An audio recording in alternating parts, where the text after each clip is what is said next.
Buying your first house is going to be the hardest, but don't let that discourage you.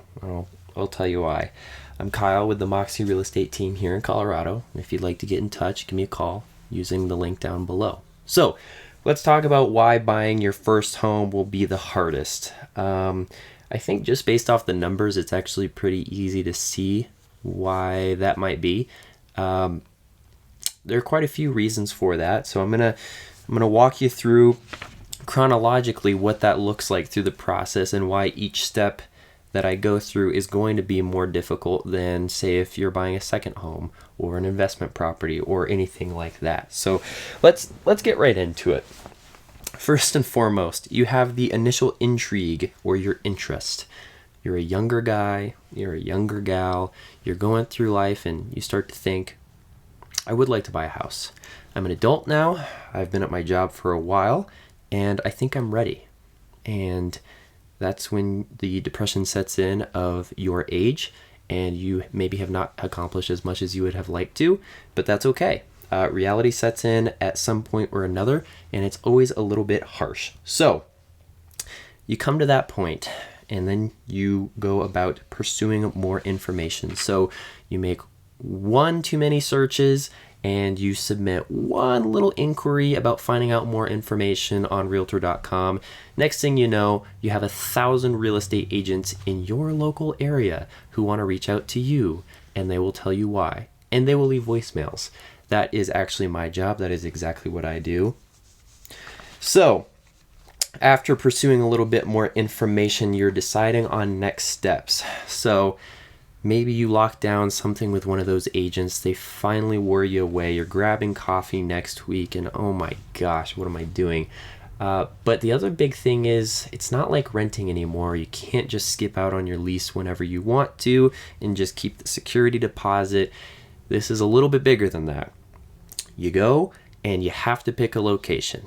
Maybe you had it narrowed down to Washington or California or Atlanta because of that one trip, or maybe even Mexico because it's really fun.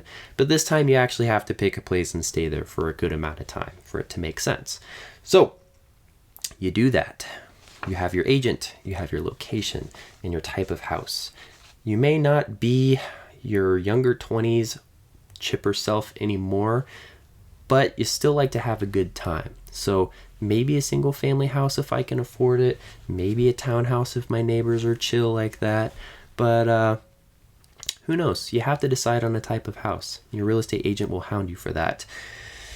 Now, actually finding the house, you had the meeting, it was miserable. They ended up paying for all your stuff. I hope it was worth it.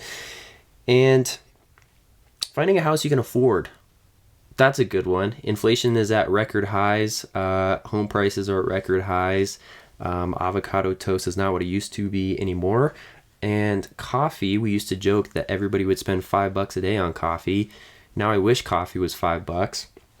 So you find a house that you can afford in a place that you decided would be decently acceptable, and it inevitably does not have everything that you want. The fun part is you get to lose out to that place and then the next place and then the next place because multiple offers will happen and you will never have as much money as the person relocating from Los Angeles. So after that, you finally get into one. You submitted your earnest money, you're under contract on a house or in escrow for my California folks. Hello. And now you're at the inspection.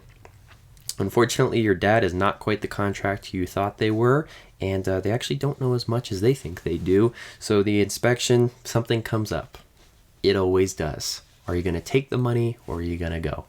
After 5 tries of trying to get a house under contract, you've decided you're just going to deal with it at this point. So then you have to worry about the down payment. Ooh, that's fun. That's a little bit more than I remember my security deposit being. Yeah, it is. What are your savings like? 6 months reserves? What are you talking about, 6 months reserves? I never heard that before. That's because you're I'm not going to make that joke. Anyways, your specific agent didn't tell you that, did they? So you're dipping into savings. And if you're like me, I wish we all had rich parents, but we don't. You have to source your own funds. That's good. So sourcing your own funds, dipping into your savings, You put the down payment down. That hurt a little bit. You're going to be alcohol free for at least a month with that now. A monthly payment, you actually see the final figures and what it's going to cost. It's a little bit more than you anticipated, but those multiple offers, ooh, it was worth it.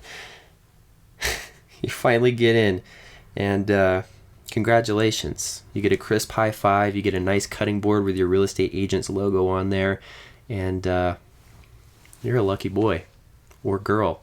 There you go. You own your home. Guess what? AC breaks. There's a water leak. Oh no, my dishwasher doesn't work anymore. Guess what? No more landlord. No more landlord. That's on you. That's on you now. Yeah, your frat brothers are not going to come to save you this time. This is pretty much it. That's all you. So, good luck. Good luck. The good part is, it is yours. I talk about it constantly that owning a home is amazing. There's a pride of ownership that you just can't describe, that you don't have when you're renting.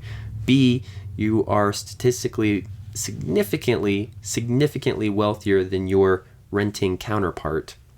And there are just a ton more reasons. I mean, in my opinion, I always say it like this. It's like you're putting money into your own account. So it's not the worst thing in the world, but your first one's always the hardest. And again, when you're going into your second home, you've built up some equity. You can sell that home. You can pull out a home equity line of credit.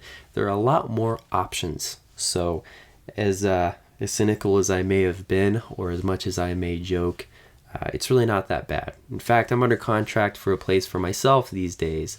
And you know what? It's a journey. It's an experience. And it's never quite the same for you other real estate agents out there. It's never quite the same as going under contract for your own property. When you see your own money leaving the account, when you see your own name on the signature box. So, guys, go out and do it. If you want to figure out how, if you want to talk about a financial plan so that you don't end up being this guy or gal that regrets their decision, schedule a call with me down below. Let's explore some options. Thank you for joining today. This is the Innovator, the Imitator, and the Idiot podcast, Season 2, mind you. And I'm Kyle Wong. Give me a call. We'll talk.